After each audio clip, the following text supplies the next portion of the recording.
வணக்கம்.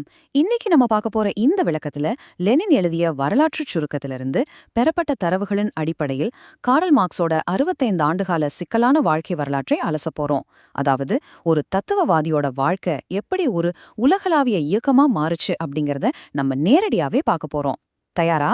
சரி, உள்ளே போகலாம். நீங்க கொஞ்சம் யோசிச்சு பாருங்களேன்.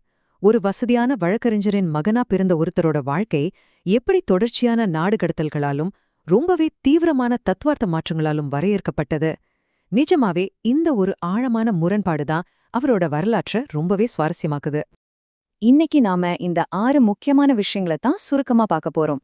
காரல் மார்க்ஸின் உருவாக்கம், தத்துவமும் தீவிர இதழியலும் இணையும் புள்ளி, கம்யூனிஸ்ட் கட்சி அறிக்கை, லண்டன் நாடு கடத்தலும் மூலதனம் நூலும், முதலாவது அகிலம், அப்புறம் கடைசியா அவரோட புரட்சிகரமான மரபு.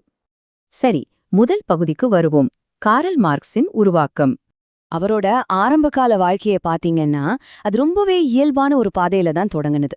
சட்டம், தத்துவம் அப்படின்னு போயிட்டு இருந்தப்போ வரலாற்றிலும் தத்துவ ஞானத்திலும் அவர் காட்டின அந்த ஆழமான ஈடுபாடு இருக்கு பாத்தீங்களா, அது மிக விரைவாகவே அவரை தீவிரவாத சிந்தனை வட்டங்களுக்குள்ள தள்ளிடுச்சு.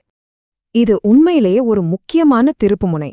1841 முதல் 1843 வரையிலான அந்த காலகட்டத்துல அவருக்கு முதல் மிகப்பெரிய அறிவுபூர்வமான மாற்றம் ஏற்பட்டது.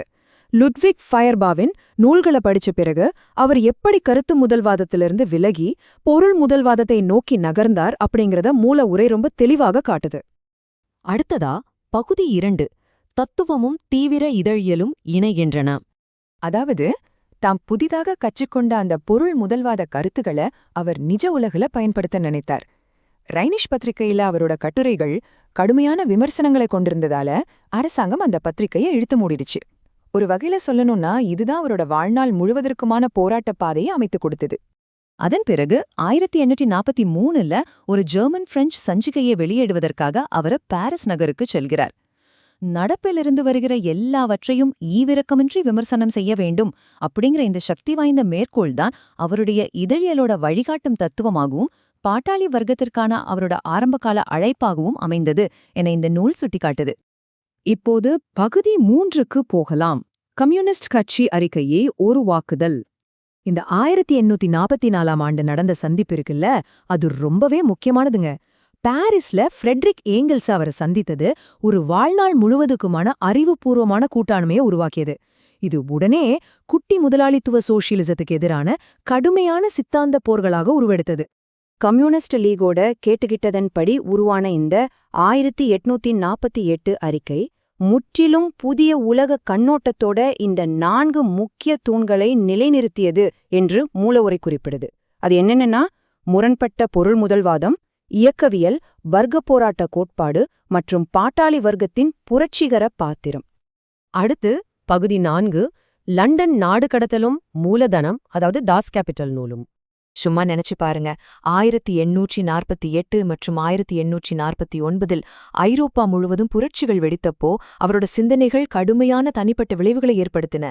அவரோட அரசியல் செயல்பாடுகள் காரணமா ஒரு மனுஷனை அடுத்தடுத்து எப்படி நாட்டை விட்டு வெளியேற்றுறாங்கன்னு பாருங்க. இப்படி தொடர்ந்து நாடு கடத்தப்பட்டு ஒரு நாடற்ற புரட்சியாளராக அவர் இறுதியாக லண்டனில் வந்து சேர்ந்தார். இங்க நாம கவனிக்க வேண்டிய ரொம்ப ஆழமான ஒரு எமோஷனலான விஷயம் ஒன்று இருக்கு. ஏங்கல்ஸோட தன்னலமற்ற நிதி உதவி மட்டும் இல்லாவிட்டால் மார்க்ஸ் வறுமையாலேயே மடிந்திருப்பார். மேலும் அவர் எழுதிய அந்த வரலாற்று சிறப்புமிக்க நூல்கள் எழுதப்பட்டிருக்கவே மாட்டா அப்படின்னு மூலவுரை ரொம்ப ஆழமா வலியுறுக்குது. லண்டன்ல அவர் வாழ்ந்த கடுமையான வறுமைச் சூழலும் அவரோட எழுத்துப் பணி எவ்வளவு வீரியமா இருந்திருக்கு பாருங்க. அதுதான் நிஜமாவே ஆச்சரியம்.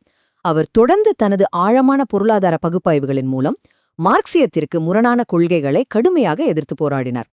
இப்போ நாம பகுதி 5க்கு வந்திருக்கோம். முதலாவது அகிலம். இந்த சர்வதேச தொழிலாளர் அமைப்புக்கு காரல் மார்க்ஸ் தான் ஒரு இதயமும் ஆன்மாவும் மாதிரி செயல்பட்டார் அப்படின்னு மூலவுரை சொல்லுது. அதாவது அவர்தான் இந்த அமைப்போட மையப்புள்ளியா இருந்து முதல் அறிக்கையை தயாரித்து பல நாடுகளை சேர்ந்த தொழிலாளர்களுக்கான ஒரே மாதிரியான போர்த்தந்திரங்களை உருவாக்குனார். உலகெங்கிலும் சிதறிக் கிடந்த தொழிலாளர்களை ஒன்னு சேர்த்தது ஒரு மாபெரும் சாதனை இல்லையா? இந்த நம்ப முடியாத ஒருங்கிணைப்பு பணிகள் எப்படி வெற்றிகரமா செயல்பட்டதுன்னு அதன் பிறகு பக்கோனின் பிரிவினைக்கப்புறம் 1872ல இந்த அகிலம் நியூயார்க்குக்கு மாற்றப்பட்டது பற்றியும் மூலநூல் சுருக்கமா விளக்குது. கடைசியா பகுதி 6, ஒரு புரட்சிகரமான மரபு. தன்னோட கடினமான உழைப்பால் உடல்நிலை ரொம்பவே பாதிக்கப்பட்டு மூலதனம் நூலை முழுமையாக முடிக்க முடியாத ஒரு நிலையில அவ்வளவு கொந்தளிப்பான ஒரு வாழ்க்கை ரொம்பவே அமைதியா ஒரு முடிவுக்கு வருது.